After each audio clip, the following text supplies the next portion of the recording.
Welcome to Southern Vintage Computing. My name is Alan.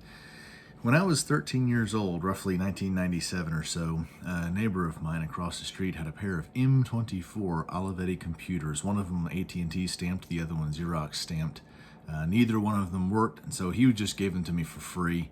And I, of course, couldn't help myself. I took both of them home. I received two actual computers, one keyboard and one monitor. It was okay though, because when I took both of the computers apart, I discovered one had a bad power supply. I knew better than to fool with that. And then the other one that had a good power supply also had maybe a bad video card, something like that in it.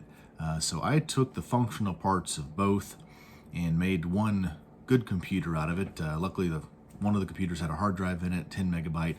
That worked fine. Put everything together in the Xerox stamped computer. It looked a little bit better, nicer case. Got it all turned on, and I replaced one of the 360K drives with a 720K double density. I had a lot more of those discs than the 5 1/4. So anyway, we're going to take a look at my little M24. It has been several years since I turned it on. I've moved a couple times, and I am really hoping that that old 10 megabyte MFM drive still functions. I really do hope it does. That little computer was one of my favorites when I was a kid. Like I said, I've had my hands in computers not only since the 90s. I got my first computer in 1988. At 4 years old, my father dropped a 48K Apple II Plus in front of me, and from that point forward, I was hooked. And so by the time I was 12, 13, 14, I was already pulling computers apart, rebuilding them, programming and BASIC and so on, having a good old time with that. So let's go ahead and take a look at my M24. We're going to take a look inside the computer first, and then we're going to put it all back together and see if it still works. Let's go ahead and pop the top on this little M24 and see what we got inside. All right, here's the inside of my Olivetti M24. That's very interesting design by Olivetti back in the 80s. I want to say this one's from around 1986 or so. The motherboard is actually underneath here. They divided it up so that they could fit this thing in a more compact case. They didn't want it to be as big and clunky as your average, 5150 PC, 5160 XT, or the ATs that came after that. This is a much smaller little system. So underneath here, you get your motherboard. You have right here a bus controller board only, and it's all linked together, interestingly enough, by the graphics card right here, okay? So about the motherboard, this is a speedy little computer. It's not an 8088 processor. It is an 8086. You have the option of an 8087 coprocessor. I don't think mine has that. I'm not going to take this whole thing apart to go look. It's a bit of a chore to get all this apart. But yes, 8086, and it's at 8 megahertz. So this is not a 4.77 megahertz computer. This is an 8 megahertz computer. It is speedy. And little secret, this is actually one of my favorite computers when I was a kid. Loved this thing. I used a lot. I used the daylights out of it. Okay. So as far as cards, you'll notice here there is a hard disk controller for our 10 megabyte Olivetti drive. This is the original drive that came with the computer. It's never been replaced. And the floppy you will see is a 720K double density drive. This is not the original for this computer. It would have come with a 360K drive, okay? That's long gone. I have no idea where it is. Like I said, I swapped, I put this computer together when I was about 13 years old, and I decided I wanted a 720K 3.5 floppy in here and not the original. So that's what I did. The floppy controller is on the motherboard, which is why you don't see any cables out here coming from it. These are just for the hard disk. There's a hard drive controller. Here is your graphics card. A very interesting card this is. This is not your standard run-of-the-mill CGA. This thing has 3 graphics modes on it. One is the of course, you have your text graphics or your text-based graphics. You have your 640 by 200. It'll handle the high-res monochrome CGA. It will handle your 320 by 200 4-color CGA graphics palettes, and then it has a special 640 by 400 Olivetti mode. very interesting. You're almost approaching VGA resolution on this thing, minus the colors, but it is extremely good. It is very refined. You hardly see the scan lines there. It's a very nice resolution. It's easy on the eyes. In fact, it was so common that the Microsoft developers, kudos to them, in the 80s, they were quite willing to program into Quick Basic, into Visual Basic 1.0 for DOS, a couple of the things, Olivetti screen modes, right? So you're able to use that 640 by 400 graphics mode in Quick Basic also for Microsoft Windows. So all up to 3.0, which is what I have in here, being that this is in 8086. At the time, the best that I could run on here was Windows 3.0. Believe it's still on this hard drive. Natively with the install disks, they have Olivetti graphics driver for Windows 3.0, and it looks great. Unlike the CGA graphics drivers that I would run on my old XT, where the graphics were huge, it was really unwieldy. It's kind of more of a novelty than anything else. On here, Windows 3.0 looks fantastic. It looks like it's running on a real nice EGA or VGA screen, monochrome of course, but it looks great. The graphics are fantastic. So that was a very nice touch from Olivetti on their graphics with this. On the back, if we want to turn this thing around, let us look at our connections back here.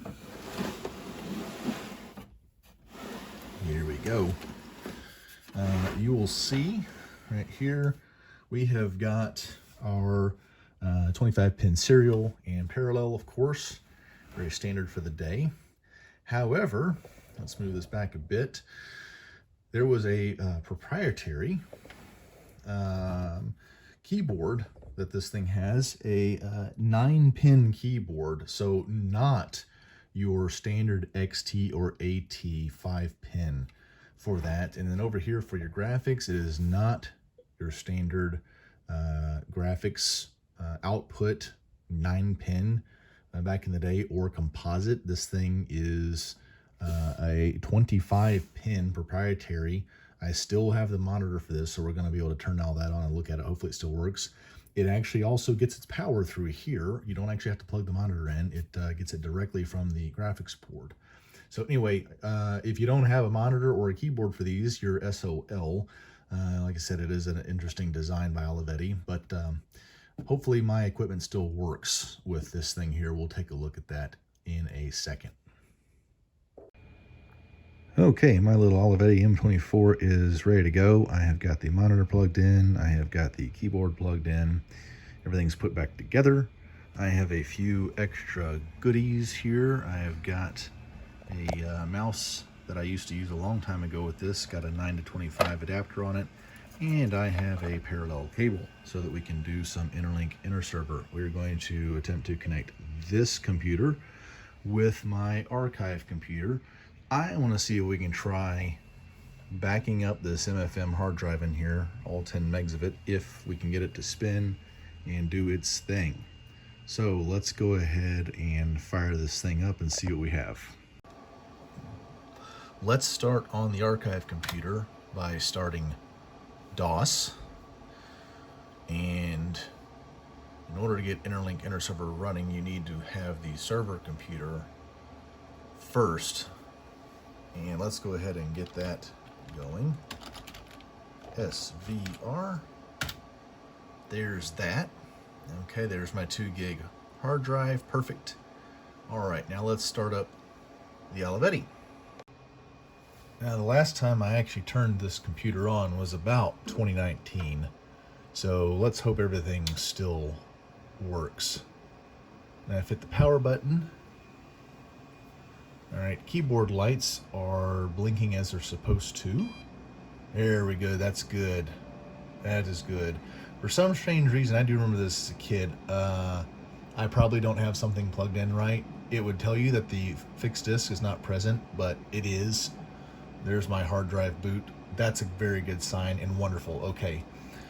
One strange thing, I remember this as a kid that I never did figure out, is something to do with this. The function lines for MS-DOS would be put up here instead of down here. Don't know why. Didn't hurt anything. Let's actually go ahead and start with interlink. I actually, way back in the day, I used to use this computer interlinked with my dad's much nicer 386s and 46s back in the mid 90s. And the way you start interlink is, of course, as a device call in config sys. So let's just go ahead and get that going and see if this works.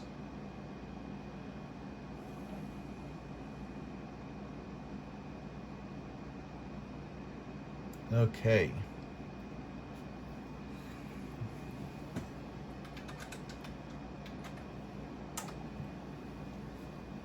Connection not established. Okay, let me check these cables. Okay, let's try this one more time here. I've got all the cables reset. Poof, there it is. PNM233 MS-DOS, 2 gigabytes. All right. Mouse installed on COM1. Wonderful. Let's just pop into Norton Commander here and see if the mouse really is working, and we can also see if our files on drive F truly are accessible. Nope, mouse is not responding. Okay, it could just be the mouse is old and not any good anymore. That's all right, we don't need it right now. Let's go over here to, let's see, what do we do? Is it, yeah, Alt F2, that's right. It's been a while since I've used this. Here we go. Yep, there's all our stuff. Now, let's check out the graphics, first of all, on this computer. Let me just type Quick Basic first, then we're going to take a look at Windows 3.0. So I can show you the Olivetti extended graphics here. Let's see. All right. So, screen, I think it was 4. And let's just start out by showing the full spread. Let's see, line 0, 0, and then Olivetti is 640, so we'll do 639 by 400.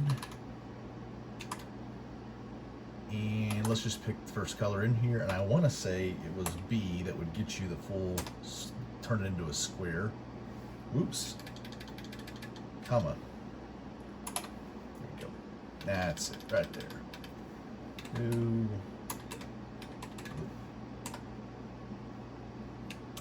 I did the do loop. There we go. Said it wouldn't overwrite the bottom here. So yeah, there's the full 640 by 400.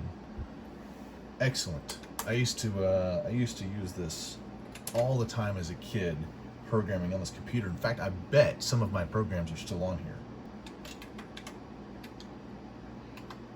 Thank you. And let's see what we have on here. Volume of drive C is Zergling. That's fantastic. Yes, I was a StarCraft kid back in the day. And we've got DOS. There's my Quick Basic folder. And that projects folder is probably my Quick Basic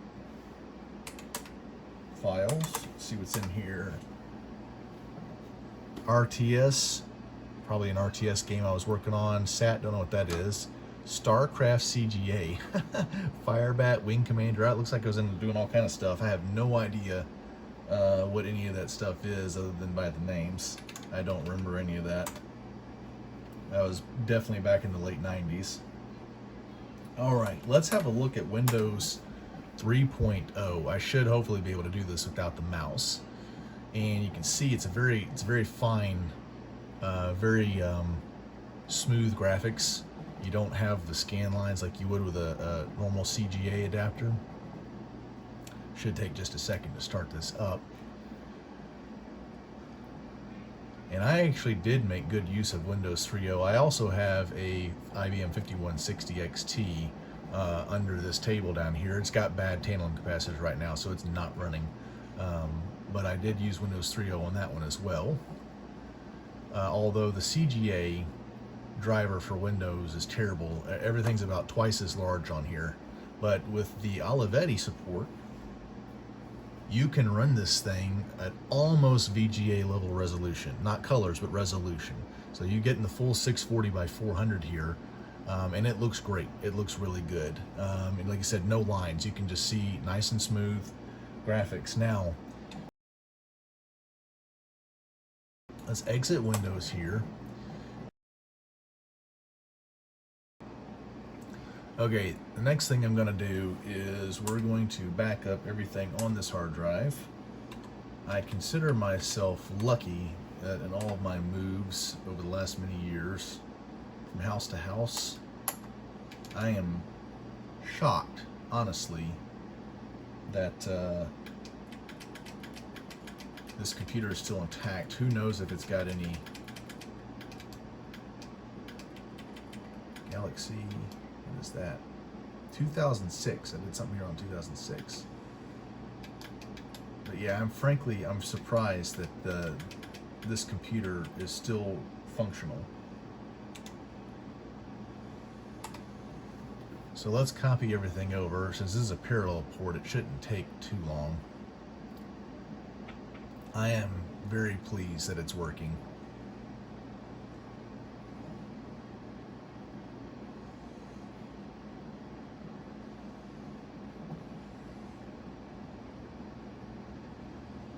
I don't really need copies of MS-DOS, but just to preserve my auto exec and config sys, we'll just go ahead and throw the whole thing in there. And I'm going to give this thing, oh, it didn't want to do the directories. Let's see, I might have to do these one by one. Apple Uni, I want to say that's an Apple II emulator of some kind. I don't know what I was doing with that on here. I've got some Apple IIs. I guess I just felt like playing around back in the day. Yep, that's what that is, Appler. Yeah. Apple IIc ROMs, all that good stuff in there. 2E ROM. Below the Root. Oh, remember that game, Below the Root? Wow, what a fantastic fun game that was back in the day. We'll come back in just a second as these things get copied over. As I'm copying things over, you can see this thing's giving me the disk activity. It's very cool to watch that. And let me back this up. There you go. You see the transfer status, reading and writing. This is really good. So far, so good. Let's keep our fingers crossed. It is copying everything. I've had no disk errors of this hard disk yet. We won't leave this computer on too long, okay? So we don't know how much, if this hard disk is getting hot or what. So if this is at the stage, these old MFM drives, you got to be careful with them. They just don't have thousands of hours left in them always. But I am glad to be getting this transferred over successfully. Alright, back to the Olivetti. This thing's about done. It only took about 4 or 5 minutes to copy all this. One thing I noticed is that I had the zip drive guest drivers on here. I did used to use a parallel port zip 100 with this computer, so I recall having that on there. This thing was fully loaded. I mean, I had a mouse, I had zip drive, I had Windows on here. It's amazing what I had in just 10 megabytes. I mean, the drive's completely maxed out. There's only about 300 something kilobytes free on the drive. As soon as this is done, we're going to take a look at the system information here in Norton. There we go. Let's go up here. And where are we? System info. Here we go. Yeah. Wow, look at that. Built-in BIOS has a date on it. February 28th of 1985. This is 11 months after I was born. So this computer is almost as old as I am. 8086 at 8 megahertz. I was correct earlier when I guessed I had no 8087. I don't remember this one having one, and this confirms it. Video adapter, it's reading it as a monochrome display adapter. Mouse type, serial mouse version 8.0. Of course, I'm moving the mouse and it's not doing anything. I think it's just a bad mouse. Let's see here, ISA bus, 1 1 parallel, all correct. DOS 622, full 640K. Now, this is actually a 10 meg hard drive. Why it's registering as 21 megs, I do not know. Let's see here.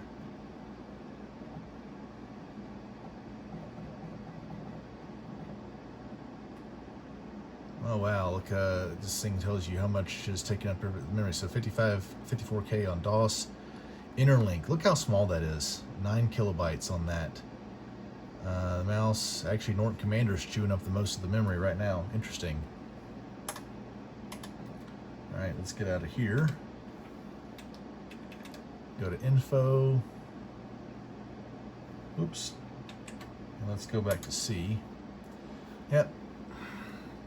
So it's like 10.6 megabytes, something like that. It says 11 million total bytes on drive C, and I've got very little left. Like I said, I thoroughly made use of this computer back in the day. Always had it maxed out with stuff and in projects. There's a few games in here. I want to say that's Armor Alley from back in the day, and I want to say that one's Monuments of Mars, ancient game, very old. So I have now gotten done with everything that I needed to do. We now have the Olivetti completely backed up over here. My M24 is safe and sound in my disk images folder on my Pentium 233 archive computer. So now I'm satisfied. It's been a long time coming. This was one of my favorite computers as a kid. Now I have, while it's not an actual disk image, I just wholesale copied all the files. I mean, every last little thing, Windows, you know, Quick Basic, everything that I had back in the day is all here. I'm going to be doing this with all of my old PC compatibles. And at some point in the future, we're even going to try it on my old Z120 back there, see if we can get that interlinked in here. That will be fun. That'll be a distant future project for this channel. So there's my M24.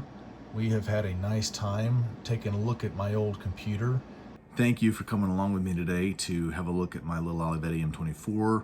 I am so very thankful that it came on, worked for us. Not a single bad file error, bad sector, or anything on that drive, which just shocks me. So it's been very nice as an experiment to see if interlink would work, and then I could dump the contents of the drive onto my new archive computer that I've built recently. And we're going to be doing that, like I said, on some other computers over here. I've got quite a few more XT class computers, 286s, 386s, that I would love to be able to do a repeat of on this, to make sure that all of my old files from as a child, my father's old files, and so on, can be preserved for the future. So once again, thank you for joining me on Southern Bitches Computing. Have a good one.